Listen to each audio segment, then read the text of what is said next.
How to log in to Reading Plus. Hi guys, welcome to our channel. Let's begin. In this video, I'm going to guide you through the process of signing into your Reading Plus account, whether you are an educator or a student. The first step is to open up any web browser and search for Reading Plus. Then click on the website that says readingplus.com. Now click on the login option. Once you click on this option, you're going to find two different options here. The first one is I am a student. The second one is I am an educator. Click on I am a student if you are a student.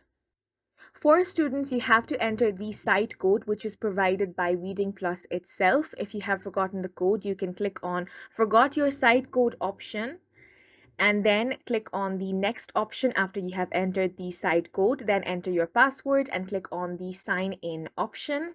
And this is how you can log into your Reading Plus student account.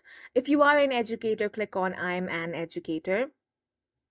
Here you need to enter your username and then your password. Now click on the login option. If you have forgotten your password or entered incorrect password, you can reset it by clicking on the reset password option. And this is how you can log into your educator account of Reading Plus. And that's it for this video. We hope you guys found it helpful. Please make sure to hit the like button and subscribe for more videos like this.